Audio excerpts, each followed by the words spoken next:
Welcome back to ChrisXRadio here on AM 700 KSEV, the voice of Texas. I'm the aforementioned X-Man, along with Captain Jack. I want to thank Andy Kahn, Director of Victim Advocacy at Crime Stoppers Houston.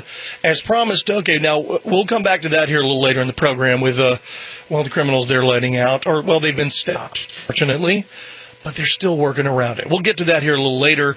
As you know, we're beyond the fact that the idiocy of the release of the criminals, we're facing a pandemic. We're in the middle of a pandemic here in America dealing with the coronavirus. Well, Dr. Jonathan Baugh is the Chief Medical Officer and co-founder of Remote Health Solutions. He's been treating his patients, talking about telemedicine. If you don't know what that is, we're going to discuss this, and we'll talk about how he's handling things with his patients and what the future may hold for telemedicine, because it's kind of an amazing thing with technology. There are people that are now watching our program here live on Facebook. We stream it on our KSEV page. There are all kinds of teleconferencing going on. Well, why wouldn't medicine fall along, those same lines? Well, it does, and Dr. Jonathan Baugh joins us here now. Jonathan, Dr. Baugh, thank you so much for being here on ChrisXRadio. Yeah, thanks for having me on, Chris. I appreciate it. Well, I'm glad to have you on the program. So let's talk a little bit about this. First, tell us what Remote Health Solutions is and what exactly telemedicine is, and then we can talk a little bit about how you're treating your patients, including ones that have COVID-19. Sure. So classically, if we talk about telemedicine, we look all the way back to a doctor just being able to connect with a patient over the telephone. That telephonic communication was sort of the beginning of telemedicine years and years ago. And then over the past couple of decades, as we've improved our technology, we've been able to include video.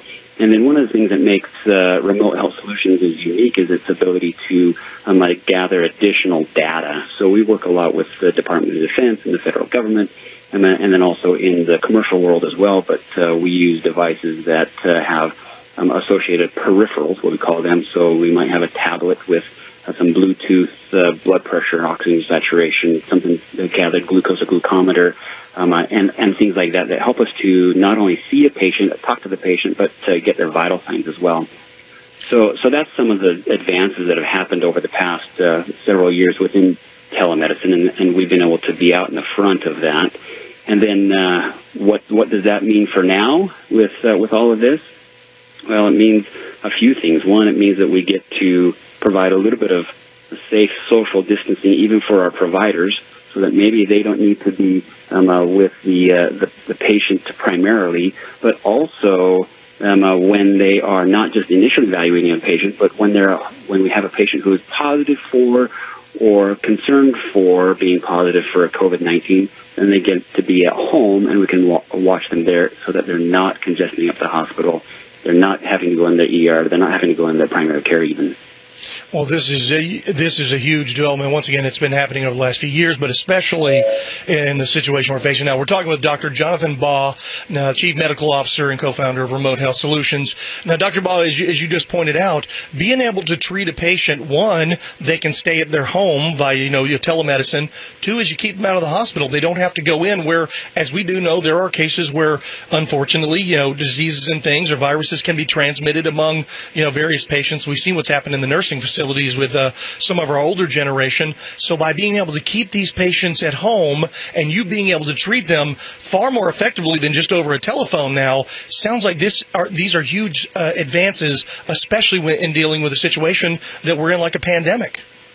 Yeah, exactly, because we provide a couple of things. We provide that offloading from the beginning in the ER. And then also, like you mentioned, we provide that sort of safe distancing from them. So if they do have the virus, they're not spreading to somebody else in the hospital. No matter what precautions we make, if you're around somebody else, even if you're in a negative pressure room, wearing a mask, there is some chance that that's going to be able to be spread if you're in a close environment. And then also we're lowering the overall need in the hospital itself. We look at some of the epicenters, especially New York, and there's a couple of things that have really made that pretty severe. One, it's a big travel area, so there's a lot of people coming in and out, but the population density and then all of that sort of loaded into this hospital system, and it just overburdened it. And so what we're able to do is help to unburden the healthcare system, and then also to be able to help flatten the curve we're talking about, and then to be able to offload at the beginning, the middle, and the end of these scenarios. Boy, absolutely. And one of the things you mentioned, those beds, you're right, those hospital beds, when you don't have a patient that doesn't need to be in a hospital and they're not taking up those additional beds, because that's what we're doing right now, making sure they have room to treat all the severely ill patients. Let's talk about some of the coronavirus patients that you're treating now.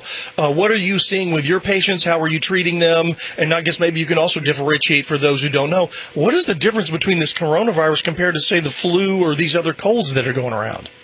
Yeah, great questions. So maybe let's start there, actually. So if we talk about the difference between this coronavirus, what the actual virus is called SARS-CoV-2, and then COVID-19, which we've begun to use universally for the virus, is actually the name of the disease that's caused by this coronavirus. So the couple of things that make it different are, one, the fact that it's new to the human population. And so we don't have a built-in immunity for it. So that's one thing. And two, it's very highly transmissible. We think at least about 3 times more transmissible. So its ability to go from human to human is much higher. It's more transmissible.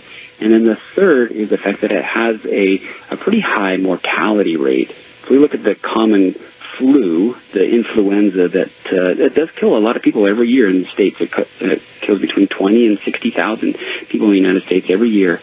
But this actually has a higher mortality rate, because the common flu, the influenza, has about a 0.1% mortality rate, whereas this COVID-19 has a pretty big spectrum, somewhere between a 1.5% mortality in our good areas, all the way up to about 12% mortality in Italy.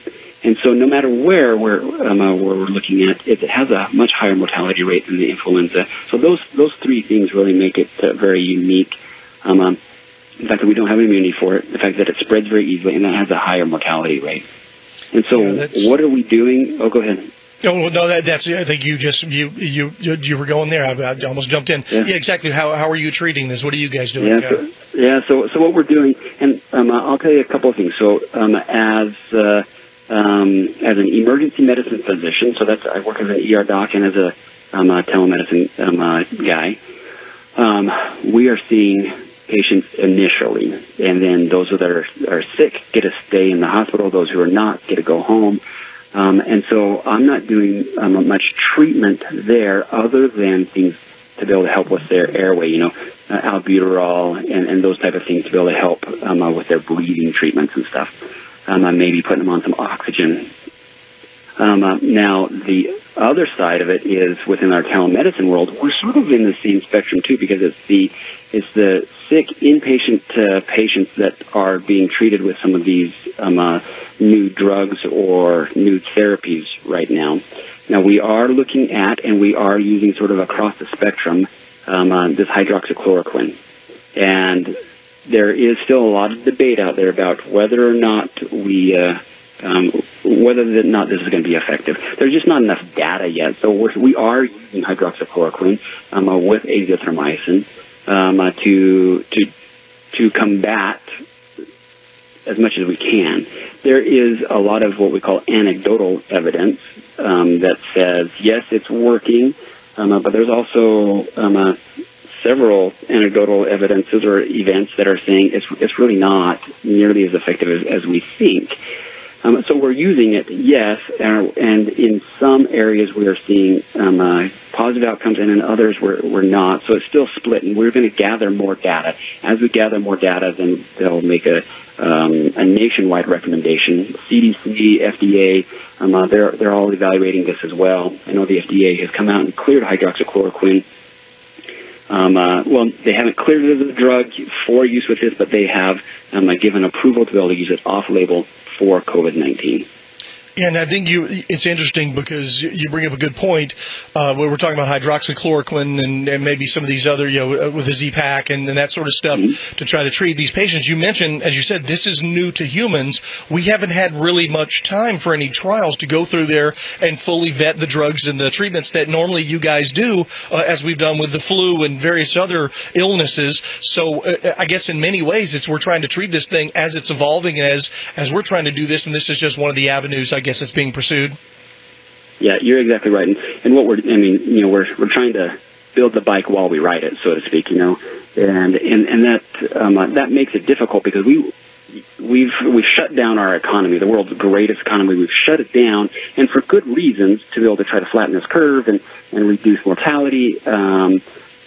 But for that reason alone, it's kind of like, well, how fast can we get something to happen? How fast can we find a solution to this problem? We know that to be able to get a vaccine, it's going to take 12 months. I mean, that's kind of the standard as far as even being able to fast track this.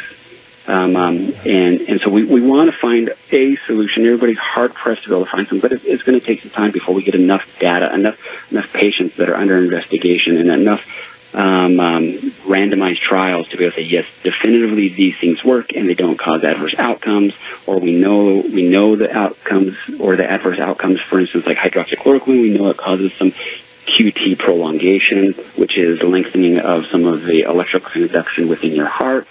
We know that about what rate that happens at. We know that it causes some other cardiomyopathy, causes some problems possibly with your retina, your eye.